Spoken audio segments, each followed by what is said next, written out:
ऐं मुंहिंजो 3 सालनि जो नंढड़ो बचिड़ो आहे, उहो जेॾी महिल बि मूंखां पुछे थो बाबा मम्मा काथे आहे, बाबा मम्मा काथे आहे।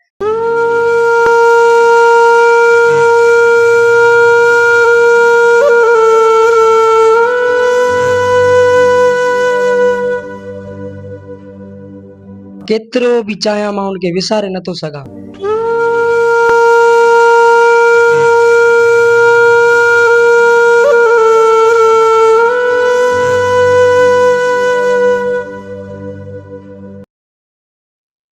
जी बिल्कुल, हिन दुनिया में हर शख्स कहाणी आहे।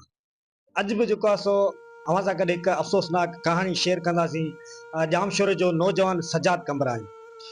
चवंदा आहिनि त हिन दुनिया में हर इंसान खे ज़िंदगी बहितर गुज़ारण लाइ जेको आहे केतिरा ई ख्वाब ॾिसणा पवंदा आहिनि।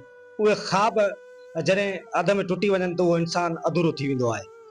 अॼु उहो इंसान असां सां गॾु मौजूदु आहे जंहिंजी घरवारी डॉक्टरनि जी मुबैना ग़फ़लत सबबु जेको आहे फोती वई, ऐं हिन पंहिंजी ज़िंदगी में केतिरा ई ख्वाब ॾिठा। उहे ख्वाब जेको आहे सो उहे अधूरा थी विया। उन वाले सां असां सां गॾु मौजूदु आहे सजाद कमरानी। त उन सां ॻाल्हि ॿोल कंदासीं त हुनजो वधीक छा चवणो आहे। अदा हे मामलो कीअं पेश आयो, छा चवंदो? अदा मुंहिंजी घरवारी जी हुई 9 महीनों डिलीवरी। असां वियासीं ताज मेडिकल इन ट्रामा सेंटर हैदराबाद। उते हुननि खे इमीडिएटली सीज़र करे ॿार खे कढणो हुयो, छो जो ॿारु जेको हुयो पेट में डेथ थी चुको हुयो। ऐं उहा असां हुननि खे संभरी बि ॾेखारी। डॉक्टर 7 बजे जेको आहे डॉक्टर ताहिरा कमर नाले सां हिकिड़ी डॉक्टर आहे, ऐं एडी काके पोड्रो हॉस्पिटल जो ऑनर आहे। उते उहो हॉस्पिटल हैदराबाद में क़ाइमु करे वेठो आहे सेंट्रल जेल रोड सां। त असां सुबुह जो मॉर्निंग में 7 बजे वियासीं हॉस्पिटल।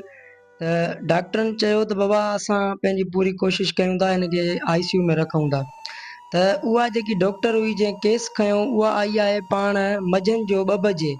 जेसिताणी इहे जेके 6 कलाक हुया उहे वॾा अहम हुया। ॿारु पेट में डेथ थी चुको हो, जंहिंजे सबबु अखियुनि जी रोशनी बि वई हली मुंहिंजी घरवारी जी, ऐं उहो तड़पी तड़पी उनजा जेको आहे सो गुर्दा बि फेल थी विया। उन खां पोइ उहा डॉक्टर आई आहे, चई मां पंहिंजी भेण जी शादी ते वई हुयमि। त इहा हिकिड़ी वॾी मूंसां ज़्यादती थी आहे। जॾहिं त डॉक्टर जॾहिं हिकिड़ा केस बि खणनि था, असांखे वॾी उमेदूं हुयूं उन्हनि डॉक्टरनि में त बाबा हीअ असांजो जेको पेशेंट आहे इमीडिएटली सीज़र करे हीअ असांखे पंहिंजो पेशेंट साफ़ सफ़ाई करे ज़हर कढी असांखे चवंदा बाबा पेशेंट पंहिंजो घर वठी वञो।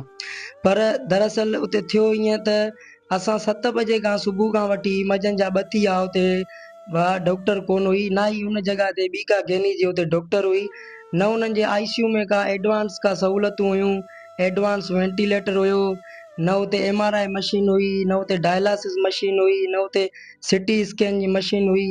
बिल्कुलु मां सम्झां थो त मुंहिंजी घरवारी खे जेकी हिननि गिफ़लत कई आहे, इहा मां नथो सम्झां त गिफ़लत आहे, इहो सऊं सिधो मर्डर आहे। अॼु इहो मूंसां थियो आहे, सुभाणे इहो कंहिं ॿिए सां बि थी सघे थो। मुंहिंजी जेकी वाइफ आहे हुन सां मुंहिंजी लव मैरिज हुई 2017 खां वठी। मां केतिरो बि चाहियां मां हुनखे विसारे नथो सघां। उन जूं यादूं अञा ताईं मुंहिंजी दिलि में आहिनि, अञा ताईं उन जूं ॻाल्हियूं मुंहिंजे कननि में आहिनि, उन्हनि जो आवाज़ु अञा ताईं मुंहिंजे कननि में गूंजे थो। ऐं मुंहिंजो 3 सालनि जो नंढड़ो बचिड़ो आहे मोहम्मद हारिस नाले सां। उहो जेॾी महिल बि मूंखां पुछे थो बाबा मम्मा काथे आहे, बाबा मम्मा काथे आहे, त मुंहिंजूं अखियूं भरिजी थियूं अचनि, ऐं मां घड़ी घड़ी मरां थो।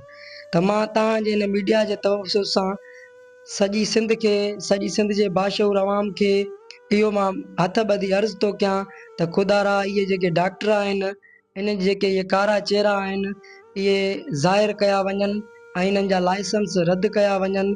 ऐं मां ॿी सूरत में पंहिंजो पुरअमन एहतजाज बि रिकॉर्ड कराईंदुमि। जंहिं जंहिं इदारे में वञिणो पियो मां उहो वेंदुमि, ऐं मूंखे उमेद आहे त मूंखे इंसाफ़ ज़रूरु मिलंदो। जी बिल्कुलु, अवां नौजवान जी ॻाल्हि ॿोल ॿुधी। हुनजो इहो ई चवणु आहे त आला अख़्तियारनि खे नोटिस वठणु घुरिजे। जेके अस्पताल में ग़फ़लत कंदड़ डॉक्टरनि जेके लापरवाही कनि था, लापरवाही कंदड़ मुलविस आहिनि, उन्हनि ख़िलाफ़ु जेको आहे सो कार्रवाई कई वञे। जी।